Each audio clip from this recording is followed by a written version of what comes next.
Next देखें, ये हमारे पास रॉबिन्स का सेकंड चैप्टर है, cell injury and cell death. तो इसके अंदर आपने सबसे पहले तो ये शुरू में सारा रीड करना है, ठीक है। ये इतना कोई ख़ास इंपॉर्टेंट नहीं है, ओवरव्यू भी आपने रीड कर लेना है। नेक्स्ट ये देखें, हमारे पास काजेज़ आ जाते हैं, काजेज़ ऑफ सेल इंजरी, ठीक है। ये आपने रीड कर लेने हैं इनको अच्छे से, आपने बस टॉपिक के नाम आपने याद कर लेने हैं, ठीक है। ये काजे से एक आधी दफ़ा आपके यूक्यू में आया, वो इंपॉर्टेंट है, तो आपने इसको अच्छे से पढ़ लेना है, ठीक है। बस रीड ही करना है क्योंकि ये आम सी बातें होती है तो ये आपको याद रहती हैं, ठीक है। एक यहाँ पे ये देखो फ्लो चार्ट बना हुआ है नॉर्मल सेल का और रिवर्सिबल सेल इंजरी, ठीक है। ये हमारे पास सेल इंजरी और सेल डेथ के अंदर ये भी हमारे पास एक दफ़ा यूक्यू आ चुका है, तो आपने इसको भी अच्छे से देख लेना है इस फ्लो चार्ट को। नेक्स्ट हमारे पास आ जाता है सेल इंजरी रिवर्सिबल और इरिवर्सिबल। सबसे पहले रिवर्सिबल का यहाँ से हमारा चैप्टर जो है वो स्टार्ट होता है, तो आपने इसको बहुत अच्छे से कवर करना है। ये देखें, रिवर्सिबल सेल इंजरी, इसकी डेफिनेशन को आपने बहुत अच्छे से एज इट इज़ रटना है, ठीक है। मॉर्फोलॉजी को आपने बहुत अच्छे से करना है क्योंकि मॉर्फोलॉजी बहुत दफ़ा यूक्यूज़ में आ चुकी है, सेलुलर स्वेलिंग और फैटी चेंज वगैरह वगैरह, ठीक है। और इसके डायग्राम्स को भी आप देख लीजिएगा, आपको समझ आ जाएगी, ठीक है, कि रिवर्सिबल सेल इंजरी कैसे होती है। और नेक्स्ट है हमारे पास सेकंड टॉपिक है हमारे पास सेल डेथ का, ठीक है। सेल डेथ में से जो इम्पोर्टेंट चीज़ है वो हमारे पास एक तो इसकी डेफिनेशन है और कुछ इसमें से आप सारा एक दफ़ा रीड कर लीजिएगा, लेकिन जो आपको जैसे नेक्रोप्टोसिस की डेफिनेशन होगी, एपोप्टोसिस की होगी, तो ये आप ना इंपॉर्टेंट चीज़ों को निकाल लीजिएगा, ठीक है। मेजरली सारी डेफिनेशन थी और ये हमारे पास एक टेबल है नेक्रोसिस और एपोप्टोसिस का, ये हमारे पास यूक्यू आया है, बहुत दफ़ा आया है। अक्सर सेंडप्स में टर्म्स के क्वेश्चंस के अंदर और यूक्यूज़ के अंदर यही क्वेश्चन कई दफ़ा आ जाता है इस चैप्टर में से, तो आपने इसको बहुत अच्छे से करना है। तो आप समझ गए होंगे कि आपने रिवर्सिबल सेल इंजरी में से क्या करना है, सिर्फ डेफिनेशन करनी है, बाकी सारा रीड कर लेना है और इंपॉर्टेंट पॉइंट्स को आपने हाईलाइट कर लेना है। मॉर्फोलॉजी को आपने एज इट इज़ रटना है, ठीक है। इसके बाद नेक्स्ट हमारे पास आ जाती है नेक्रोसिस। ये हमारे पास नेक्रोसिस का टेबल है और टॉपिक है, ठहर मैं ज़रा फोकस कर दूँ, हाँ ये देखें, ये हमारे पास है नेक्रोसिस का टॉपिक। और नेक्रोसिस के टॉपिक में आपने सबसे इंपॉर्टेंट तो इसकी ये हमारे पास ये देखें, इसकी डेफिनेशन है। नेक्स्ट इसकी बायोकेमिकल मैकेनिज्म है, ये भी हमारे पास यूक्यू में आ चुका है। फिर मॉर्फोलॉजी है, ठीक है, मॉर्फोलॉजी बहुत दफ़ा यूक्यू क्वेश्चन है। इसके बाद इसकी फेट है, ये फेट मैंने यहाँ पे फ्लो चार्ट के तौर पर बनाई हुई है, लेकिन ये नीचे भी वैसे फेट लिखी हुई है इसकी मॉर्फोलॉजी में, तो ये आपने अच्छे से याद कर लेनी है। नेक्स्ट हमारे पास नेक्रोसिस के अंदर नेक्रोसिस की टाइप्स आ जाती हैं। देखें, नेक्रोसिस की टाइप्स हैं, ये सारी की सारी टाइप्स आपने एज इट इज़ लिखनी है। ये बहुत बहुत बहुत ज़्यादा पूछी जाती हैं और ये बहुत बहुत ज़्यादा इंपॉर्टेंट क्वेश्चन है नेक्रोसिस की टाइप्स का। एक एक टाइप के नाम, टाइप की एक्सप्लेनेशन, इनकी पैथोजेनेसिस, ये अंदर ही सब कुछ लिखा हुआ है, ठीक है। इनकी पैथोजेनेसिस वगैरह, इनकी एग्जाम्पल्स तक भी, तो वो बहुत इंपॉर्टेंट है, आपने उनको बहुत अच्छे से करना है। नेक्स्ट एपोप्टोसिस का टॉपिक आता है। एपोप्टोसिस की आपने सिर्फ डेफिनेशन करनी है, बाकी आपने सारा रीड कर लेना है।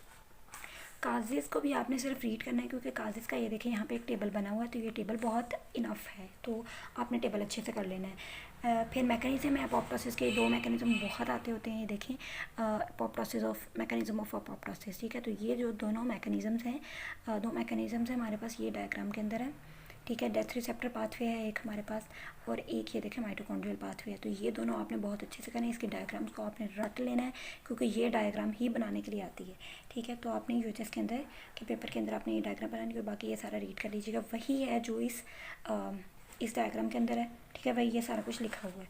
क्लियरेंस ऑफ अपोप्टोटिक बॉडीज, यानी कि एपोप्टोसिस का आपने सारा जो एक टॉपिक है वो अच्छे से करना है।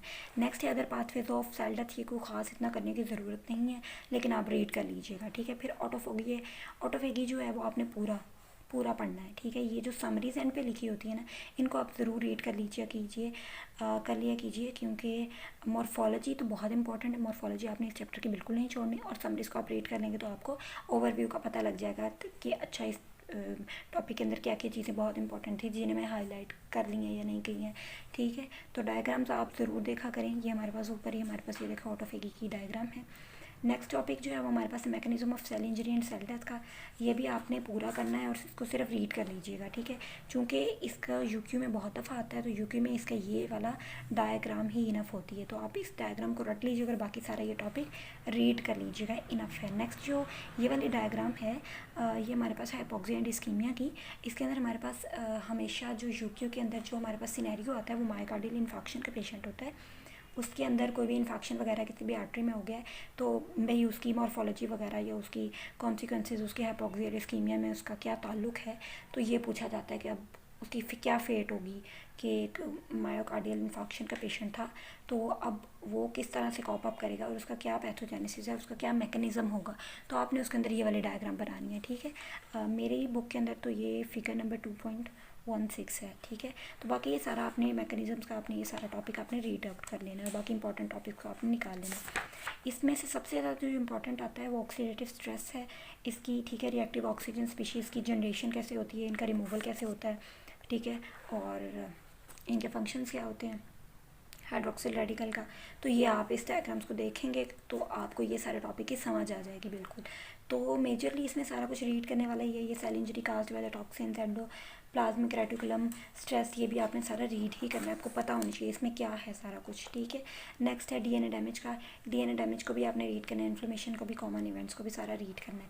जो एक मेन चीज़ याद करने वाली है यूक्यूज़ के तौर पर आती है वो ये देखें, ये फ्लो चार्ट है, इसको आपने बिल्कुल नहीं छोड़ना। Role of mitochondria in cell injury and death, ठीक है, ये बिल्कुल एज इट इज़ लिखा होता है यूक्यू की जो स्टेटमेंट होती है उसके अंदर। तो आपने ये नेक्रोसिस और एपोप्टोसिस दोनों के अंदर माइटोकॉन्ड्रिया का क्या रोल होता है, तो ये आपने सारा फ्लो चार्ट बना देना है, ठीक है। नेक्स्ट ये सारे कॉमन इवेंट्स हैं हमारे पास, mitochondrial dysfunction, defects in membrane permeability, सारा आपने रीड करना है।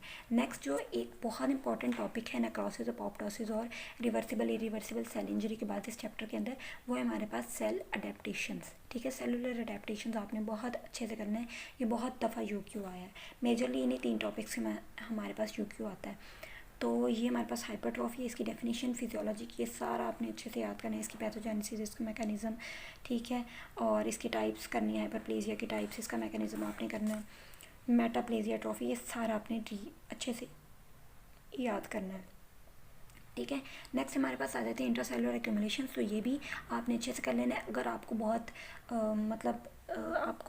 आपने पहले यहाँ से रीड कर लेना, लेकिन बाद में आपने इसको फिरदौस से आपने इसके नोट्स वगैरह देख लेना कि फिरदौस में क्या टॉपिक्स लिखे हुए हैं, चूँकि वो इसकी शॉर्ट बुक है, ठीक है, तो फिर आपको समझ आ जाएगी। लेकिन पहले आपने यहाँ से इंट्रासेलुलर एक्यूमुलेशन को आपने रॉबिन से रीड करना है, ये देखें ये सारे फैटी चेंज, कोलेस्ट्रॉल वगैरह, ठीक है।